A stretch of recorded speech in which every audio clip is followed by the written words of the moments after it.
and welcome back to the Kink Perspective. My name's Chris. I'm a psychotherapist and consultant. Today marks the start of an exciting new chapter, Season 4 of this podcast. 4 years of exploring, learning, connecting with all of you, having some great conversations along the way. It's really been a journey. It's been a wonderful month off for me. I've been looking into a lot of subjects, especially the one that's been unfolding over this past month. Getting a little bit of downtime, celebrating the holidays like a lot of us do. But we're back. And today is going to be an explosive episode for you all. So I also want to say, thanks for tuning in. Thanks for listening. If you're a first-time person here or you've been with me since the beginning, I'm glad you're here with me. It's been a great journey, and I do this show for all of you. And before I kind of get into this, I know there's been a little bit more support coming out. I really want to say thank you for all of that. So if you do like the show and you want to support the show and I get some emails on this, please check out, there is a donation link in my profile. All or any of your contributions, no matter how big or small, help keep the podcast running. They allow me to continue bringing these important conversations like the one today to you all and provide the resources that I'm providing for the community. But I'll get to a little bit to that later on. Now, I really want to dive into this. The recent events in Florida surrounding the allegations of consent violations and misconduct at a dungeon known as the WoodShed have sent a lot of ripples through the BDSM community. And if you're not from there, today's show is going to be centering on this happened in Central Florida, really the explosive nature of what's going on down there and how it's all unfolded. We're going to unpack a lot of that today. We're going to talk about how this is really more possibly systemic across the globe in other communities and things to watch out for, right? Because this just isn't local anymore. It's really a reminder of the challenges that a lot of the communities face day in and day out. So today, we're going to unpack this all. We're going to examine a little bit of the psychological toll on this kind of betrayal really does take not only on the individuals and the victims, but the communities. And the greater impact further as this kind of keeps rippling. And we're going to discuss what we can learn from all of this and look to creating safer and healthier spaces, help for the victims. So I want to start this by acknowledging the courage of those who've come forward to share their experiences. And let me tell you, I've read thus far 28 different impact statements and victim statements that have been transpiring. Speaking out about the violations of trust and consent, it's not easy. And when we're talking about a space where vulnerability and openness are really the selling points of connection, these stories are painful, but they're necessary to hear. And if we're going to really address the root of the issues and create some change, we need to hear them. So in the first part of this today, we're going to provide a little bit of context for you, especially those of you who may have not have heard about this unfolding. You're more centralized to your local community, or you're not familiar with the WoodShed controversy at all. Now, anything I share is going to be completely anonymous. While the victim statements are public and they can be found, I'm not going to be mentioning names, right? But I am going to highlight the emotional and psychological impact that these events have had and really set the stage here for a broader conversation about accountability and safety inside of our spaces, because this really shows a lot of the things I've discussed, but a lot of the things that keep getting reiterated in over time in different communities, that we're not safe. We're not safe because we keep making the same mistakes. We'll get into that. In the second part of this, we're going to really look at patterns of behavior and all of this, how this emerged, these power dynamics, and how this was abused and misused, particularly in the leadership roles, specifically there.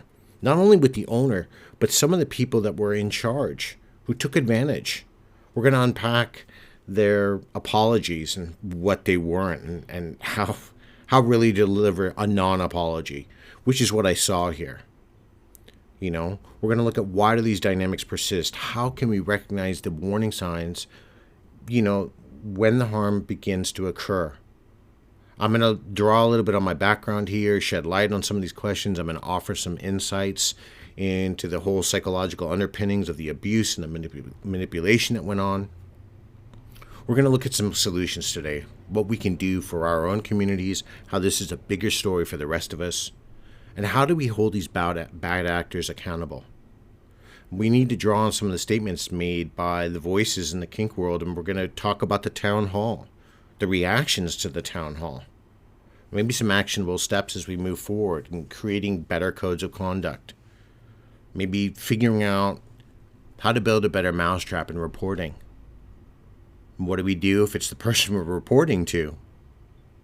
And finally, we're going to take a look at how this, again, bleeds out across the world, or how it should, and how other dungeons across the globe should be listening, how communities should be listening. How do we shape the perceptions of the kink community? What can we do to repair the trust and rebuild stronger foundations? And this is a moment of reckoning, yes, but it's an opportunity to lead by example, and I'm going to get to that. But to show the world what ethical and compassionate kink truly looks like, and we're going to talk about that towards the end. But this is really a heavy topic, so I want you to reflect on your own communities. Are they living up to the values they claim to uphold? And if not, what role and maybe can you play in creating change? Healing, after all, isn't linear, but it starts with intention, accountability, and action.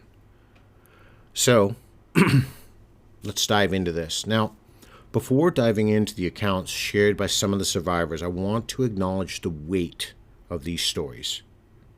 These aren't just moments of individual trauma, but these are collective echoes of a community grappling with systemic failures, pain, hurt, loss. And for some of you, this next part may be difficult to hear, so I want to encourage anyone who might feel overwhelmed, take a moment for yourself, step away if you need to, come back when you're ready. Okay? So that's kind of your upcoming trigger warning. The collapse here of the WoodShed was not really an overnight event. It just didn't happen day one and then it ended. It's really the culmination of years of unchecked behaviors, systemic neglect, and a toxic culture that placed power and reputation above safety and consent for nothing more than selfishness and manipulation and abuse. To understand how such a trusted space could fall so profoundly, we really need to start listening to the voices of those who are the most affected, and that's the survivors. Those are the people I work with, right? One of the most harrowing accounts that I read came from a newcomer. Age doesn't matter. Someone who was groomed and abused and whose trust was violated and destroyed, who visited the WoodShed hoping to find a community in their education, and instead they were met with a violation of trust that would really shape their perception of safety. The venue owner, and I'm going to use what his screen name and what his name in the greater community was, right, was Master Cecil, the venue owner here, a figure that was supposed to respect and provide authority, greeted them with a hug that quickly crossed boundaries. And without consent, he squeezed a little bit lower south of the border, and he left that person in shock.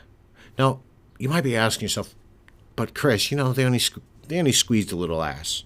You know what, though? If you didn't ask for that, if you didn't want that, what if you have past traumas? This becomes a triggering, polarizing event that he did this. And this incident wasn't isolated, and this wasn't even a stark indicator of the pattern here that's been persistent for years by this guy.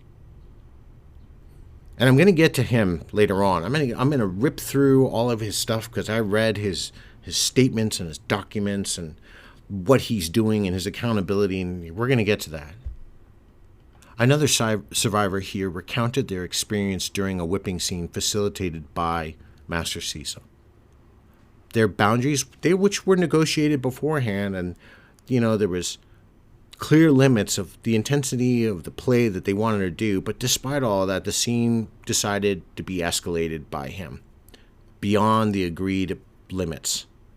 And this left this person with open wounds, bleeding through their clothes, And then they, as they left, any attempts at communicating what happened during that scene were completely dismissed.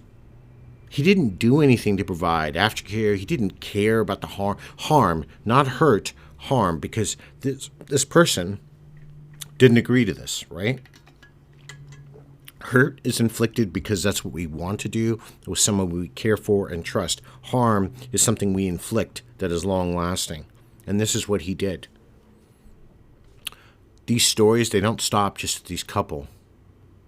One person shared how they negotiated boundaries that were so blatantly disregarded during the scene. They stated that, I don't want any of my clothes removed. I want to just do the whole rope thing clothed. And despite this, the venue guy, right, good old Master C over there, decided, nah, I'm not going to pay attention to that. I'm going to do what I want to do, and decided to remove some of their clothing, and decided that this whole public violation compounded this person's trauma. It didn't really matter to him. And he left this person humiliated and vulnerable and hurting and in pain. He did other things. And there is a complete victim statements. You're more than welcome. It's very comprehensive on FetLife to find. I'm not going to link those writings because, first, they're not really hard to find if you look up the WoodShed itself. But I want to respect some of the space for these people, right? But the systemic failures here within the WoodShed leadership, the owner, the people he groomed to do this to others. And let me be very clear, reading some of this. He literally groomed some of his other, dominance under his quote-unquote wing to do things to people, or people that were in charge or had a leadership position. He groomed them. And he showed them what it was okay, because we're not going to enter a space and start doing things on our own, just thinking it's okay, and then everything's going to be overlooked. We learned that behavior. This was a learned behavior. And this all went beyond the individual limits here. One person talked about how they reported a sexual assault by somebody else outside the venue. What did the management do? We'll look into it. There wasn't really any follow-up. They didn't seem to care about how the person was affected, nor that this whole assault that's being reported happened on their property, under their watch. Guess what happened? The perpetrator who did this, continued to keep going to events. And this tells this person, it tells the victim, their safety, their voice, anything they feel, it doesn't matter, that they're secondary, because these people only cared about what they were doing. Another person described their experience of having more limits violated. And you're going to hear this is a continuous theme here. And again, by Master C during a scene where they told him, hey, I don't want to do anything hardcore. I don't want any impact play. But you know what? He disregarded that. And he started smacking them in certain areas on their breasts. He hit them in other areas. But the emotional toll was immediate. And it was devastating to this person. And after the scene, they were left alone. There was no acknowledgement of the breach or any type of attempt to repair what this guy's done, because you didn't care. This becomes standard narcissistic traits, not necessarily personality, of what somebody's doing here, because it's all about them. There's complete and blatant disregard to everything that they're doing.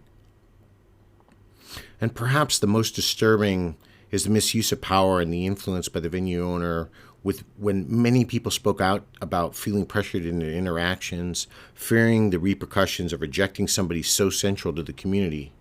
Non-consensual kissing, groping, touching, and other inappropriate behaviors were dismissed constantly by staff and the owners as all of these misunderstandings, or they were somehow, that's all they were. And they were excused due to the owner and these other people in positions of power were supposed to have memory issues, and they didn't really recall what they were doing. And, oh, hey, I thought that's what you wanted. This completely minimized and sent really one clear message to everybody. Your comfort and our privilege of leadership mattered. Didn't your comfort, or their comfort, and their privilege of leadership only mattered. And that mattered more than the well-being of any of the community members that were coming to them. Former staff and some of the dungeon monitors that work there, they've come forward and they've shared their accounts of negligence going on. There were known predators that were allowed to remain active within the space, even after multiple complaints. One person, one of these stories notated that a survivor was met face to face with, remarks from other people. Oh my gosh, it happened again. And then they were said, then the response was, oh, that person's just being dramatic.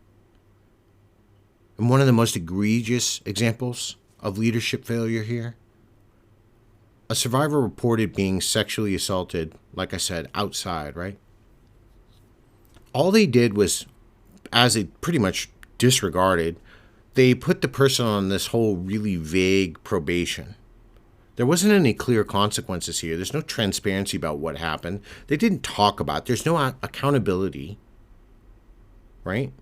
Nothing for the survivor. No support.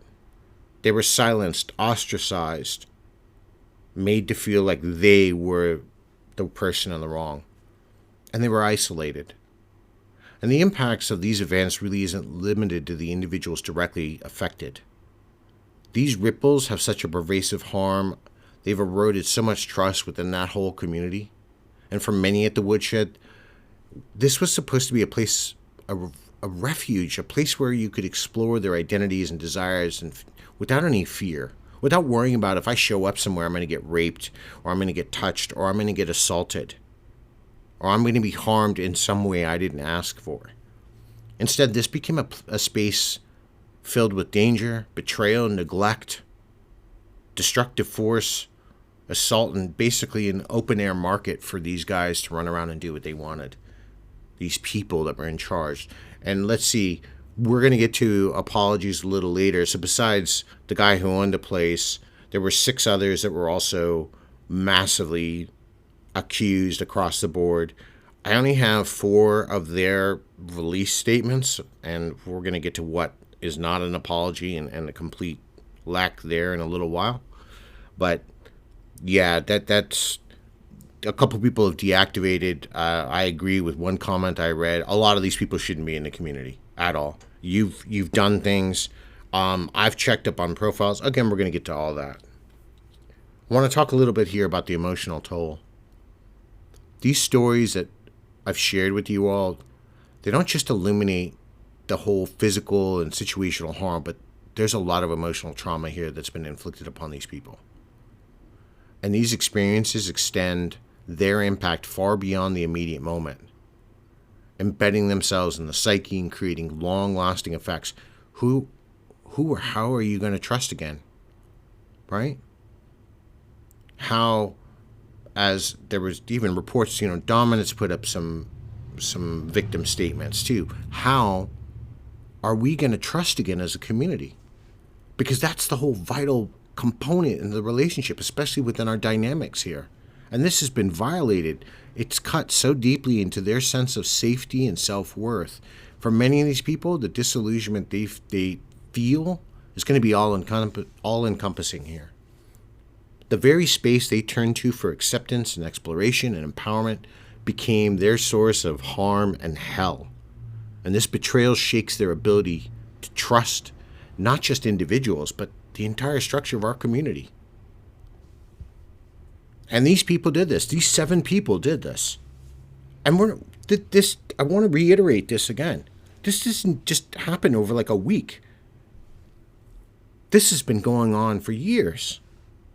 And the psychological effects here are varied, but they're devastating. We're looking at broken trust and betrayal trauma. The violations here, particularly by someone in a position of authority or ownership, has led to unique forms of trauma. And these people might find themselves grappling, with conflicting emotions, anger and shame and sadness or misplaced guilt.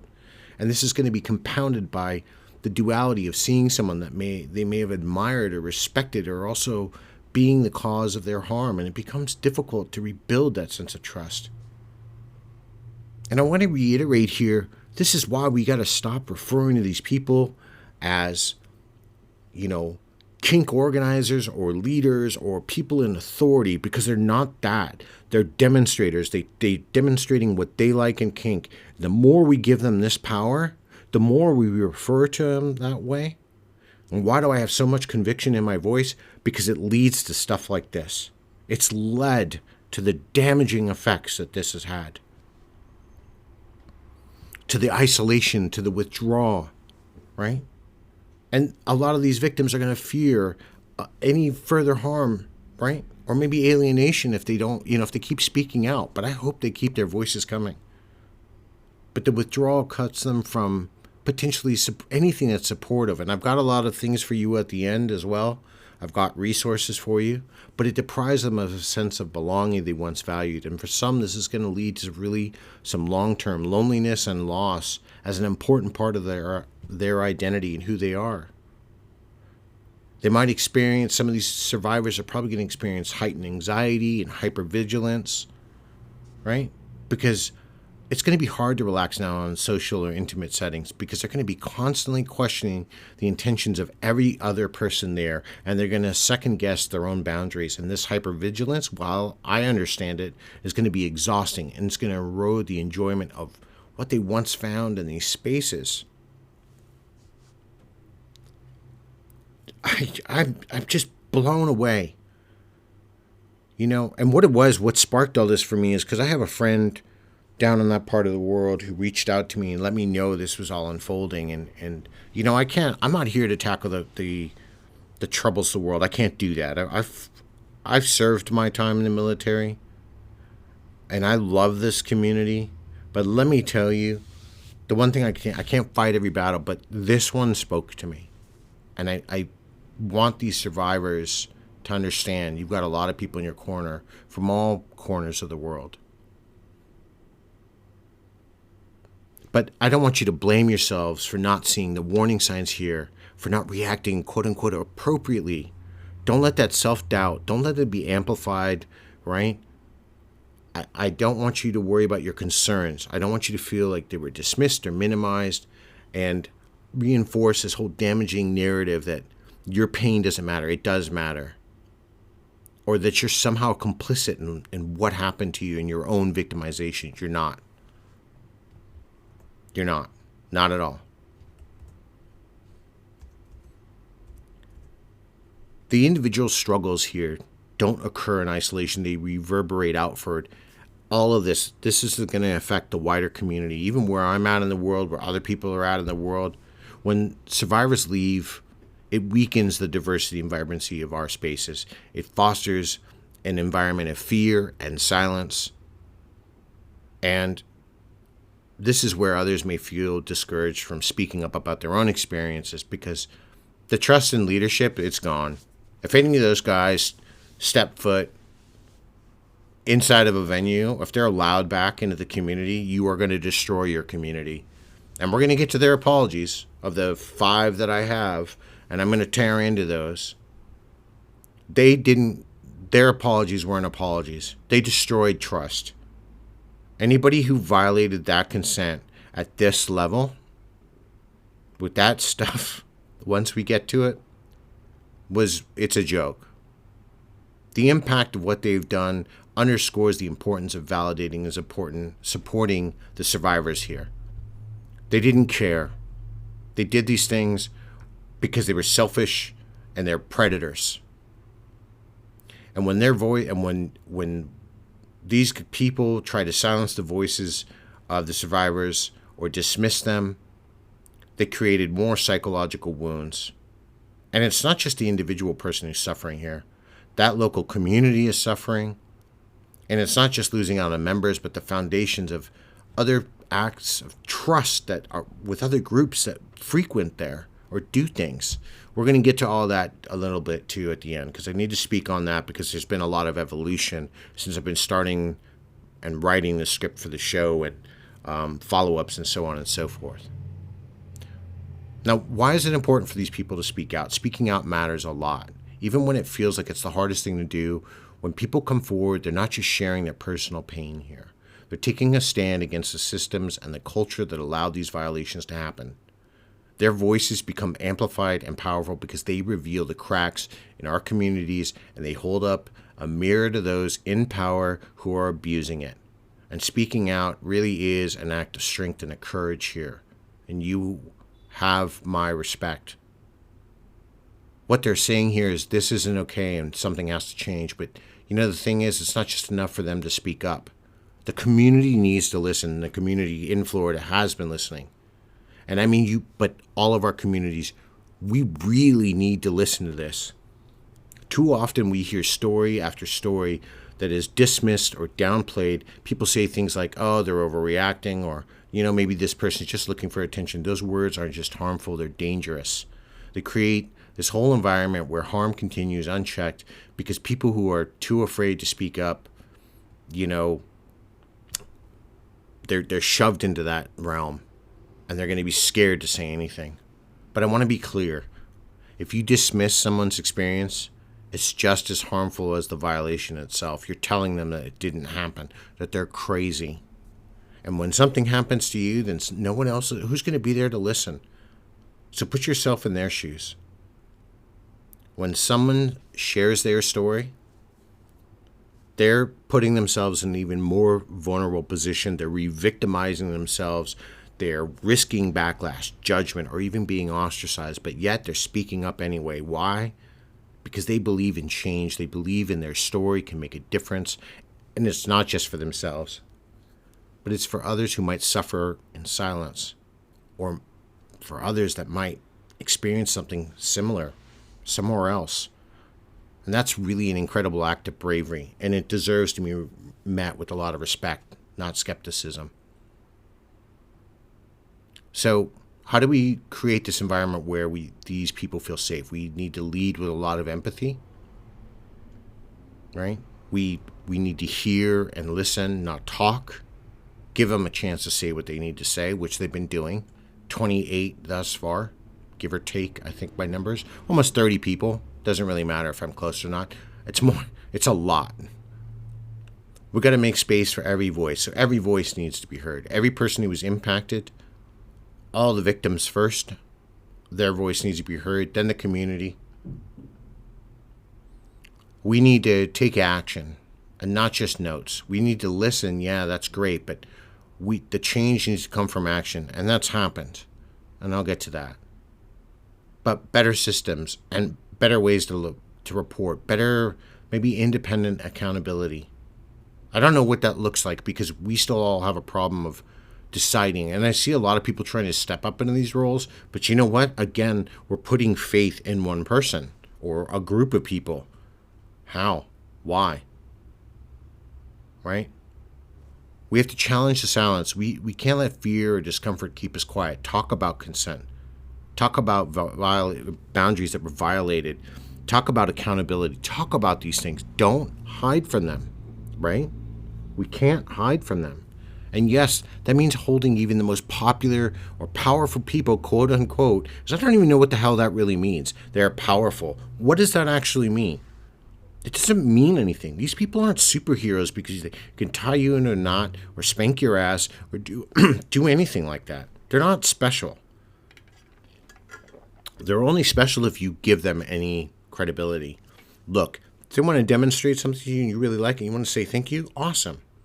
But if they start acting like they're holier than thou, and I've seen it. I see it on FET. I've seen it in communities.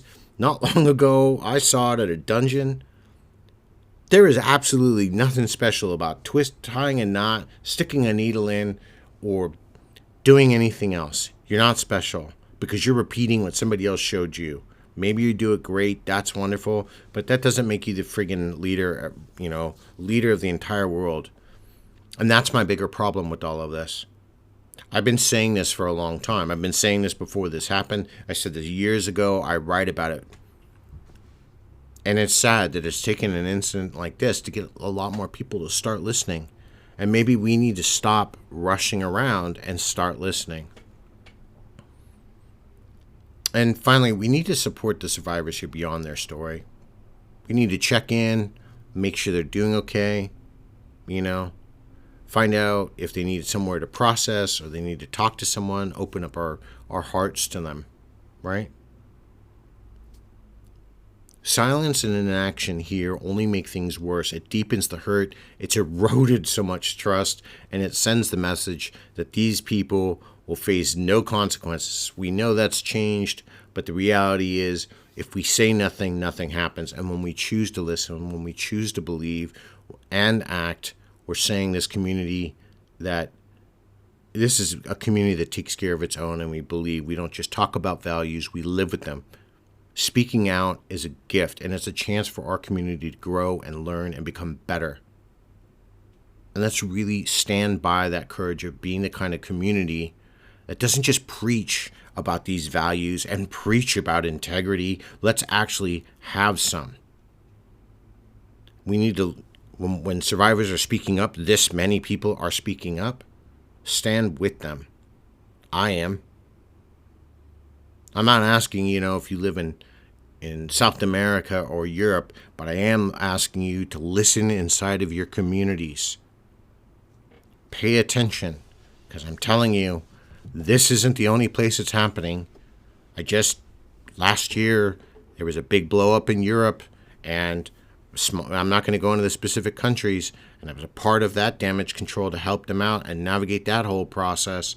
And everything I heard was such a lack of accountability. It was a joke. And thank God all those people are gone and ostracized. And I hope they never, ever touch people inside of this community again. It's the same thing. And you're wondering why maybe I'm a little bit more impassioned. Because I'm tracking some of these people who have said, I'm sorry. And that was, their apologies were ridiculous. But the reality is they're out still liking and perving on new people. Predators are predators. They don't ever stop their behavior. They continue until we do something. Different story. And so talking about all of this now, I want to get into the whole analyzing some of the apologies here and the accountability gaps. We need to understand about the power dynamics in the community, and they're complex and they're layered, but venue owners, educators, and prominent practitioners find themselves elevated because we do that as a community into these quote-unquote leadership roles, whether through their expertise or visibility because they want to put themselves out there, or their ownership of these physical spaces. And these individuals shape the culture of their community, and they have a lot of influence that extends far beyond their immediate actions. And frankly, I don't think they care. And at a place like the WoodShed, the venue owner exploited this time and time again to this devastating effect. And the combination of his social capital and the veneer of authority, right, his standing inside of the leather community created this whole environment. All of this stuff was ignored. All these boundaries were ignored. Complaints were dismissed. People were shunned and silenced repeatedly, right? This wasn't an isolated misuse of power, but a symptom of a broader issue inside of these spaces. The complete failure here to critically examine how authority is wielded and the lack of structures to hold these people accountable. And it's more difficult when it's actually the person who's doing it owns the place, right? Because venue owners, in particular, hold a really unique position. They're gatekeepers. They set the tone for what's acceptable within their space. And when that's abused, it undermines the fundamental principles of consent and trust that we rely on, that these communities are built on. And without checks and balances at all, because guess what? The buck stopped with him. These independent accountability systems, if they're not there, the exploitation, well, as we see, multiplied. So, Master Cecil's role here, this is really a case study in leadership failure. His presence loomed large over the WoodShed, both as its owner and as self-proclaimed leader in the community. That wasn't a red flag. But his actions, more so his inactions, serve really as a reminder. They're the stark example of how his unchecked power which just kills me every time I have to say that, created this culture of harm and abuse and predatory behavior, if not really criminal behavior, in my opinion. Because I've worked in this realm, and yeah. Now, he's made a lot of public statements. He's deflected responsibility for his actions. He cited issues like memory problems or the complexity of running a venue. While, you know what, I get these challenges, and they are real. I've owned a few businesses. They're not going to excuse years of consent violations or his systemic negligence. And let me tell you, I've said this before, mental health problems aren't an excuse for problematic behavior. If you had a problem running your venue, sell it, get out. But his repeated attempts to explain his behavior away, rather than directly acknowledging it, underscored his unwillingness to fully confront the impact of his actions. And I saw stuff all the way back from 2013. So, you know, we're going back 12 years, people, if not longer. I'm sure if we probably dig into the history, there's probably far more problems with this person, even long before he ever owned anything. One particularly telling moment for me was his admission that he had made mistakes, coupled with the vague promises of improvement. And this language, for me, that really lacked any specificity at all for accountability. His whole statement here about negotiating scenes differently and moving forward, that didn't offer any help, especially to those he harmed, assaulted, sexually violated. It was a performance, and all aimed at managing his public persona rather than really addressing the root of the problem. And this is exactly where this whole misuse of his social capital came in. He relied on that to prey. His significant social capital allowed him to manipulate newcomers, shield himself from scrutiny, calling people crazy or they don't know what they're talking about. People reported feeling pressured to comply with his advances, fearing any of the consequences he would do if they said no. It sounds like rape. That sounds like assault. That sounds like a violation of trust. That sounds like somebody who shouldn't be walking around to me. This also comes from my law enforcement side as I'm analyzing this, but his style created an environment where boundaries were completely disregarded because he only cared about himself, and that is very narcissistic. Those traits are heavily implied there. And guess what? The staff just excused his behavior with, that's just Cecil.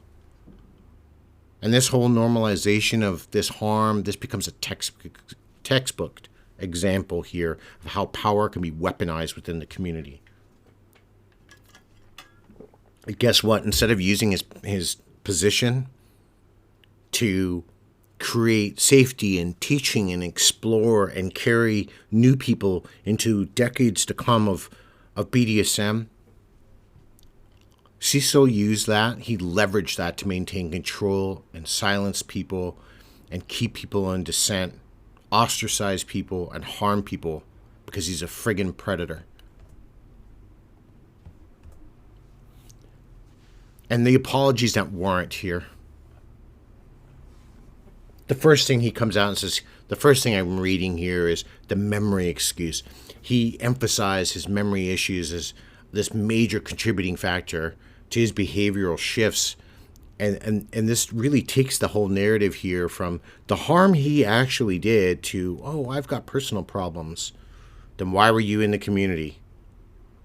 And medical conditions that might explain some of the lapses. But they don't give you a pass for what you did. Your personal problems, your mental health problems, your medical problems aren't an excuse for your predatory behavior. Then he did this whole article on the focus of future change, statements like, I'm stepping away from leadership. I'm working on myself. That came across to placate people, and people bought it. And they he didn't really talk about meaningful change. These were gestures. And maybe they were positive to some. They didn't have any depth. And there's nothing there that I read that I would never trust this person ever. And people bought this. They were talking about, oh, this is how you take account. There wasn't accountability. It was performative. It's performative accountability.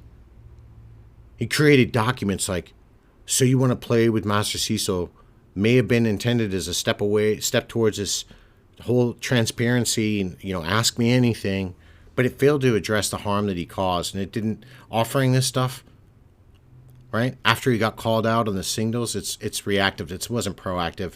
And there was no approach really here to his accountability. And the fallout from his actions and his inadequate apologies has been profound. More and more people kept coming forward, and the community's whole disillusionment deepened. Many felt betrayed, not just by his actions, but by the culture of complicity that allowed him to operate unchecked for so long. And that's all the other people that were involved too. Some of those dungeon monitors that were around, right? His behavior serves really as a cautionary tale here, people, for other leaders in the community, for other people that we look up to inside of our own BDSM communities. It highlights the danger of placing too much trust in one person or a few people without implementing any systems of accountability. It also underscores the importance of addressing harm directly rather than attempting to deflect or minimize it. Right? That's just his stuff. And wait till I get to the others. These were just textbook examples to me of how we don't take accountability. I mean, I don't know the person directly. I can only go by what I'm reading and analyzing, but this is what I'm seeing. And here are some lessons to be learned. Accountability must be actionable. Apologies and promises of change mean little without concrete steps to address them. What, I'm going to therapy. Cool. That doesn't really tell me. It doesn't tell me you didn't once. I understand why he's probably not admitting it, because then that's going to get into the criminal nature of all of this. But I'm going to therapy, well, great. I believe that as pretty much, and let me be honest here, I believe that about as much as I believe pigs can fly. And leadership here requires oversight, and no single person should hold unchecked power within the community. There should have been sort of independent accountability team created within the community, maybe with revolving people, so no one person gets. We see this in politics, people. We leave the same leaders in, and nothing changes, but they abuse it, right? So maybe create a system where we have a team of people checking, but you're only there for so long, and then you can't come back to that team or that oversight committee maybe for 2 years, so others can step in and bring in their fresh ideas. Independent accountability is a must. It balances and trusts our communities. And let me tell you this is a big one. Social capital, it's not a shield, right? Being well liked or respected in the community does not make anybody exempt from facing the consequences of their harmful behavior. And I see this time and time again. Oh, they're popular. God, I hear this. Oh, you've got a lot of followers. Me having followers, look, there's nothing. I'm happy that people listen to me, but I haven't acknowledged that stuff in a place like FetLife for how many people follow me, because I'm not there for that. I don't share my personal life because I need separation. It's not because I'm being distant, but it's because I'm putting boundaries in, and I don't believe in anything I'm doing more so than me as serving the community, right? I reject social capital. As much as I'm glad my messages get out there, I reject the notion. This next part's a little bit tougher here. We get into the types of conflict. There's something known as type A and type B conflicts, and one is abuse versus personal disputes. And this is one of the most significant challenges in addressing harm in our spaces, and that's distinguishing between the different types. First, we need to understand them. A type A conflict, these involve serious breaches of trust, abuse, coercion, violations of consent. These situations require really swift action and a survivor-centered approach. Type B conflicts, these are more interpersonal disagreements or maybe personality clashes. They require mediation, and a resolution rather than some sort of punitive measure unless it continues, or the behavior continues, right? The issue here at the WoodShed was the repeated misclassification of a type A conflict as type B. No. These are just disagreements, and it's a misunderstanding here. No, it wasn't. This was systemic abuse, assault. Survivors reporting clear consent violations were often met with responses to a mediation, right? It's just a disagreement between the two of you instead of the abuse that it was. This minimized their harm that they encountered and allowed the predators to continue and their behavior to go on unchecked. Survivors who reported sexual assault or boundary violations were told, "Hey, yeah, we'll take a look." But there was nothing afterwards. There was no accountability, and this whole approach invalidated their experiences and perpetuated a culture of harm and a failure to recognize abuse for what it creates and how this fostered a really unsafe environment, and it drove people away and it left other people vulnerable. So communities need to develop better tools to navigate the complexities. Clear definitions, maybe establishing here what constitutes abuse versus personal dispute. Training for leaders, to whatever extent we can do that, some sort of education, right, on handling each type of conflict appropriately, and survivor-centered approaches, right, ensuring that the needs of the voices of those people that were hurt are heard, right? Finally, we need to really look at the lack of accountability, and the WoodShed's downfall really is yet again this whole case study and the consequences of poor accountability. Leadership consistently prioritized their reputation over the safety and well-being of the people who came there and trusted them. Every time there was a complaint about a consent violation or abusive behavior, they were ignored, trivialized, mishandled. They just let harm thrive, and they enjoyed it because they participated in it. And this isn't just unique to this place. It's across our kink communities. There's a pattern of prioritizing influential people over all of our voices because we want to listen to them, right? Well, we have to check everybody. Facts do matter, right? Evidence matters, and we need to listen to that. And if law enforcement needs to get in, let law enforcement needs to get in, right? But I've seen leaders often protect their peers or their mentors because, fearing a backlash or a loss of status within the community. But that just sends a dangerous message that power and prestige outweigh principles and safety. Accountability requires more than good intention. It demands transparency. It demands independent oversight, and it demands consequences. And with that, let's take a look at some of these apologies. Now, like I said, there were 4 that I could read besides the owners, right? 2 people deactivated, so their stuff is gone. I frankly hope they don't return to the community, but, I'm just one person speaking. But in the wake of all of this collapse, several apologies have started surfacing. And guess what? They're only surfacing in the last few days as this has been unfolding over the last couple of months. But these statements, they fell short. Let me tell you, people, you people fell short. I don't know how you identify, so I'm just going to say guys in general, like a them type of thing. If you get offended, trust me, I wouldn't even be worrying about getting offended how I talk about you. But you fell short. And let's break down. First, there was my ever favorite, the deflection apology. Several of the statements here focus more on the personal struggles of the individuals apologizing than the harm that they caused. The owner's repeated references to, my memory came across as really an excuse rather than any responsibility. And I get it. Some medical problems, they do explain certain things, but they don't excuse it.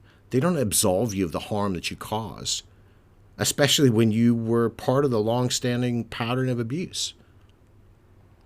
The next one was my favorite.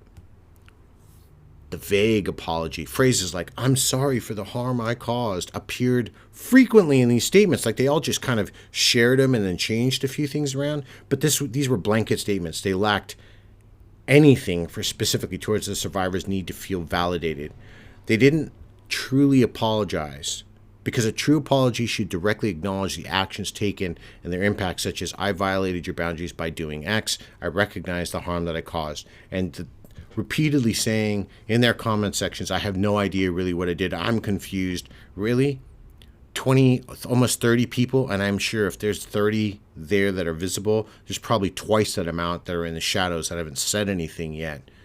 30 people coming out and saying that all of you 6 or 7 people did this. You don't know what you did? Please. Standard deflection. The third one that I saw quite often is the whole performative gesture. And these apologies included promises like, "I'm stepping back from leadership," or "I'm seeking therapy," which that's great. That's a step in the right direction, but that's hollow.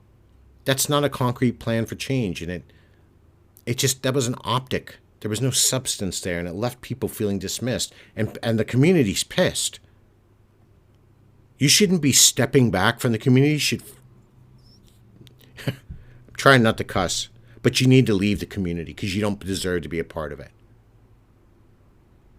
You violated, you harmed, you assaulted, you committed crimes against people. You don't deserve to ever be a part of this community again. You deserve to be gone. You deserve probably more depending on each thing, but the reality is you deserve not to be a part of it. And the fact that some of you are still hanging around social media and looking at other people and interacting, I'm quite shocked. And for some of you that came out when these apologies reared and were like, "This is what accountability," that's not what accountability looks like. I don't know why.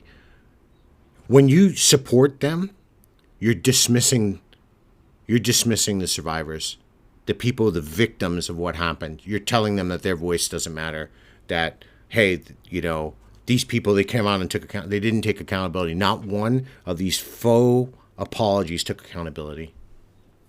Here's what accountability looks like. For an apology to be meaningful, it's got to be an acknowledgement of your actions, clearly naming the behavior. You have to recognize the impact, understanding and validating the pain caused to the survivors. You have to commit to change. You have to outline specific, measurable steps to prevent future harm. And finally, a restorative action, offering ways to repair the damage done where or if possible. Here's an example. Let me help you out what this might look like in an ideal world. I violated your consent during our scene by disregarding the limits we discussed. This caused you harm. I deeply regret my actions. I am committed to seeking education on consent. I'm stepping away from these roles or performances for now, and I support restorative practices to address the harm I caused. That would have been better. But we don't do that because, see, I think they're worried if they say, "Oh, yeah, I did this," that more is going to happen. Personally, I wouldn't worry. There's too many statements at this point to know that all these things happen. You're in trouble anyways. Your performance, I hope to take it further. Moving forward here, what happened at the WoodShed, this whole collapse, this is a wake-up call for all of our communities everywhere. It's not just about the failures at one venue, but at a larger systemic issue that demands a lot of attention. And leaders around the world, inside of your kink communities, you should start really prioritizing what happened here. Start looking at safety, transparency, accountability over your reputations or your personal connections within your communities. You need our communities globally. You need to look at this example and invest in creating structures that prevent future harm, support survivors if things happen, ensure that power is wielded responsibly. But, whether or not that's going to happen, that's not determined to me. I want to talk a little bit here about this town hall, the fallout from everything that happened when these people came forward and the survivors and the community came to listen. And let me tell you, the fallout from the events at the WoodShed reached really a critical point with that town hall meeting. And this was supposed to be a space intended to address all of this stuff, the allegations, in the future. But really what unfolded during and after the meeting really just exemplifies the challenges that the community faced navigating these fake promises of accountability, any healing and growth. And the reactions to the town hall by the community, it was really a pivotal moment here, especially for the community, because they bringing together the survivors, their allies, and the leadership to discuss what happened and hopefully envision a path forward, but for a lot of people, it fell short of expectations. Survivors wanted acknowledgement and actionable solutions, while others really want transparency about the future. And we're going to get to that because it changed after that. But instead, the meeting highlighted just deep fractures more so within the community. There was key people were missing, The guy which he's now the former owner, Cecil, wasn't there. Other people that were tied to the allegations, they weren't there. I mean, are you going to show your face?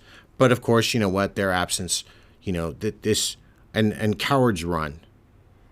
But the absence here really further abdicates their responsibility and was a missed opportunity for any accountability. That's why their apologies are garbage.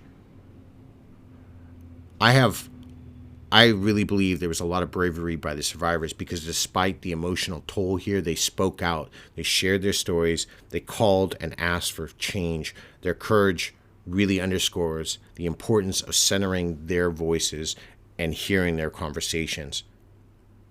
And the community got to speak. The attendees, people talked about their frustration with the lack of concrete answers about how the venue handled reports and the misconduct that was going on and the steps that would be taken to prevent any future harm.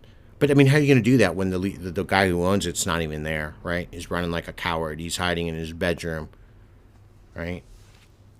I don't know where he was, but this was really an attempt more at damage control than any type of real dialogue.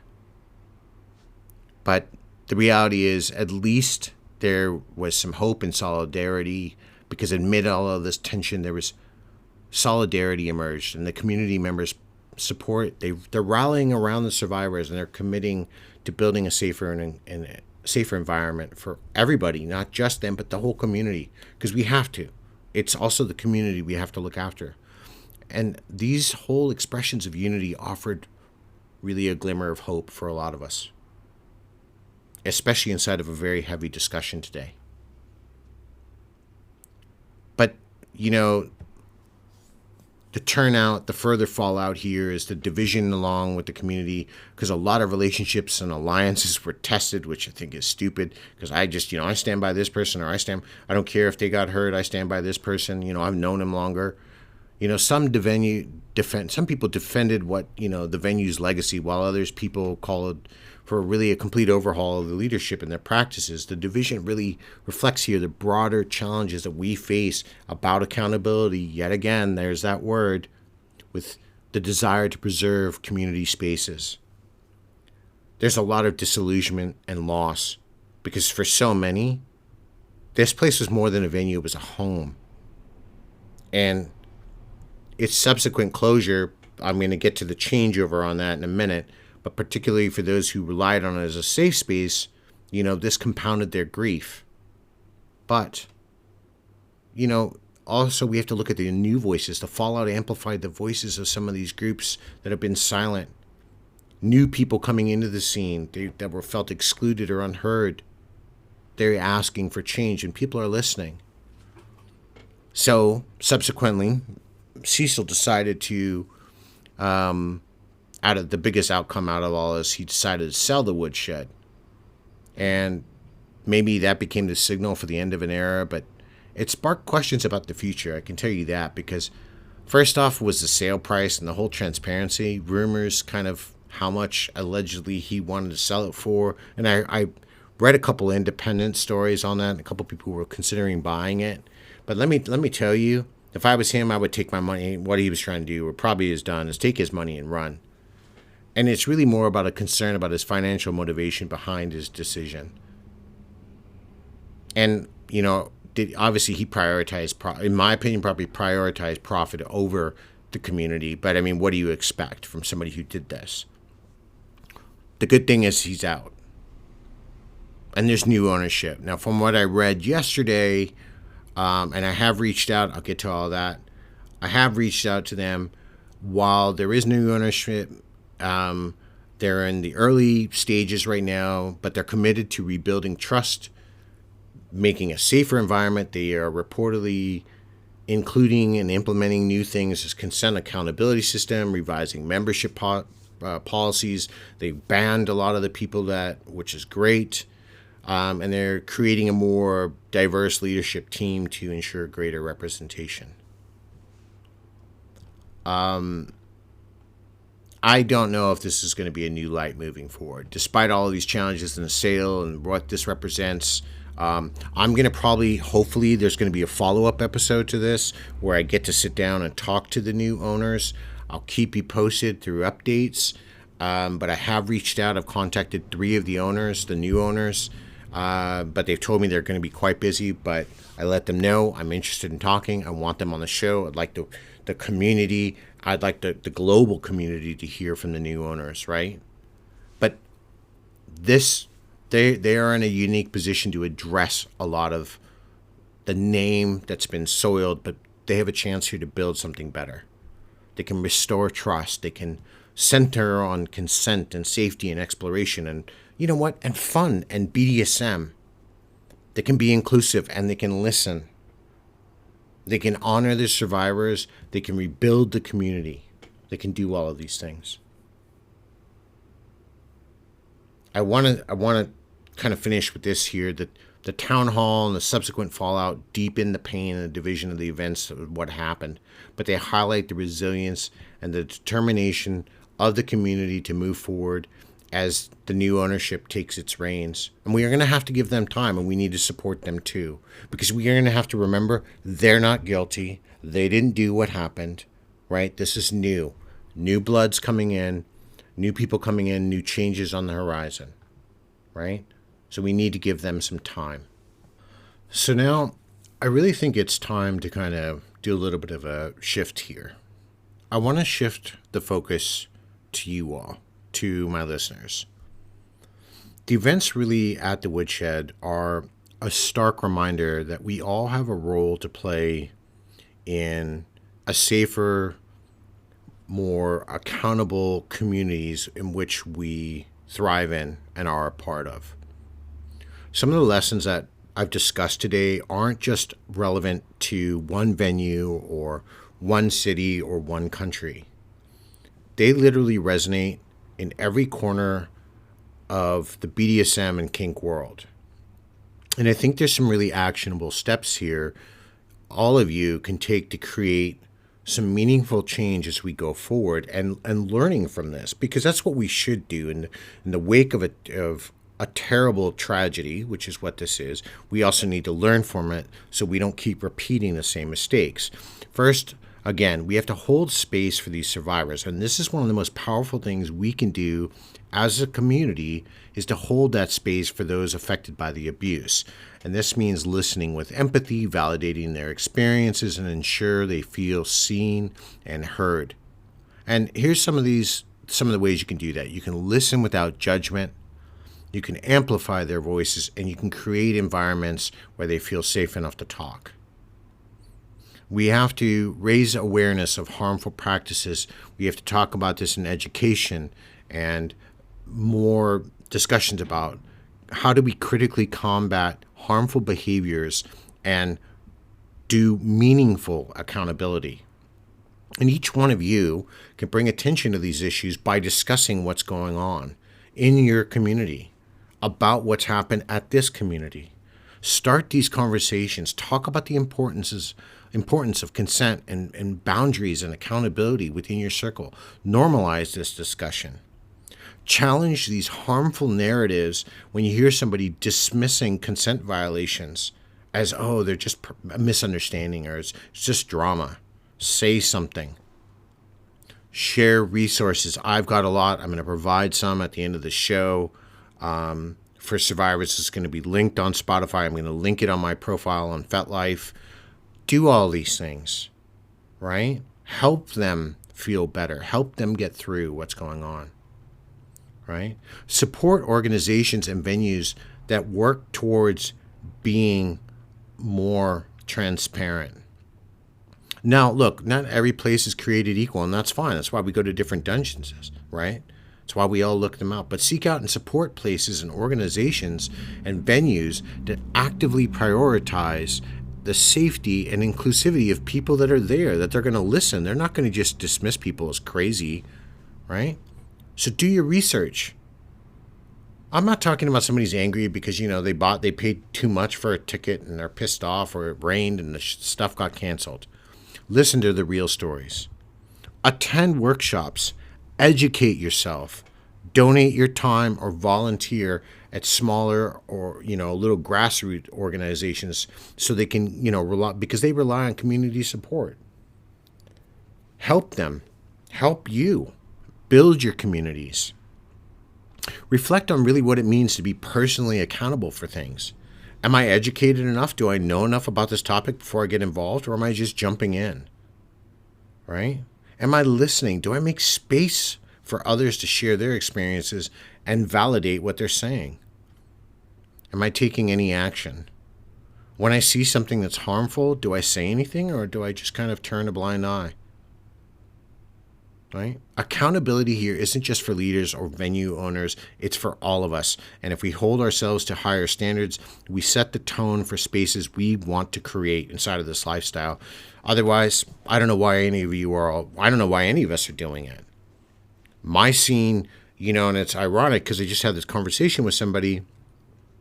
I'm noticing a pattern in the ages of the consent violators that and the people being accused of things, for the exception of the owner. But these people are all young. For the exception of one, I think that person's 37. But the rest of them, 32, 25, all in this range. How much experience do you have? Why are we putting so much faith in them if they don't know?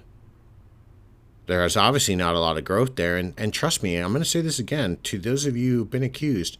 The community's watching. They're watching every picture you're liking or every comment you're making, because it doesn't seem real. It just seems to me when I look, it just seems to me you're going right back into the same pattern because you think this is just going to blow over. It's not. It's why I'm doing this show today. I want to take a moment to really reflect on the journey that we've just kind of gone through today, because it's a lot. Me inside of my practice, I deal with a lot of this, and I hold space for people, and I'm very empathetic. But the events surrounding the WoodShed, they've been painful, and they expose a lot of deep wounds within our community. And amidst this pain lies an opportunity, a chance to rebuild, to learn, to grow into something stronger and better. But rebuilding trust and community won't happen overnight. This is going to require a lot of effort from a lot of people. It's a shared commitment to prioritize the things that we hold dear: consent and transparency and accountability. And it means creating a space where everyone feels safe and valued and heard. And, which it allows them to explore who they are without fear of being harmed or dismissed. And it means standing by with people who are survivors and ensuring that their voices are not just heard, but are centered in our efforts to move forward. So I wish the new owners all the best luck as they move forward with the WoodShed and working hard to get the venue to the way they want it. I am hoping that I have reached out, and I'm hoping I'm going to have a conversation with them in the coming months as their chaotic lives settle down, because I'd like to bring them on the show and talk about these things. But I want their new side so they can also have a chance to address the community, all the positive things they're going to do, right? We have to remember here, healing isn't linear, and it's not easy, and it's messy, but it's possible. And together we get a chance to redefine what it means to be a part of this community. We can create a culture that doesn't just talk about consent, but actually lives it, where respect and integrity, it's not just a guideline, but it's a foundational principle. And to the survivors who shared your stories, thank you. Your courage has been the catalyst for change. And to everyone who's listening, you have the power to be part of the solution. whether it's through education or advocacy or just being a compassionate presence for these people or any person. Every action matters. Let's really take what we've learned today and use it to build a future that honors and values what we hold dear and how much we love this community. Because I think, honestly, that's what the most important part is. Now, I have compiled a list of resources I'm going to put into the show. In Florida, I've got 3 centralized, localized resources for you. That'll be in there. Central Florida resources will be the Victim Center of Central Florida. I've got that one there for you. I've got their email or their website and phone number. The Peaceful Paths Domestic Abuse Network and the Zebra Coalition. On a larger scale, I have RAIN will be in there, the National Domestic Violence Hotline and the National Suicide Prevention Hotline, because these are all relevant things. We need to have them in there. If you need to reach out to me and talk to me, please reach out. I'm here. I'm part of the community. All right? But all of these things provide free, confidential support to anybody in distress. So, let's really keep that in mind. I'd like to know and hear your thoughts in the comments section, but between Spotify and Apple or on FetLife. I really want to start hearing what you people think about all of this and how this might affect your communities and what you can do or what maybe this is going to spark or conversations you're about to go have. I think that's really valuable to hear. I do want to say, this is the start of season 4. So coming up, I'm going to have some really big interviews with some people. In the next couple of weeks, I'm looking at a 24/7 dynamic going on. Somebody from the leather community, some returning guests, a lot of new guests. We're going to get into the ABDL community. I've got somebody coming in from Europe that I'm going to sit down with. This is all really exciting stuff coming. I'm trying to make season 4 a little bit more action-packed for you all. Get some other voices in. I'm going to approach some really difficult topics, but as I think you all have gotten to know me and I'm true to myself, I don't shy away from the controversy. So we're going to get some controversial stuff coming in, but that's part of the journey. So let me know what you think about what's going on, what you maybe have felt with this show, and how you think it might affect, everything going on with the greater community. Until next time, everybody, be safe, stay tuned.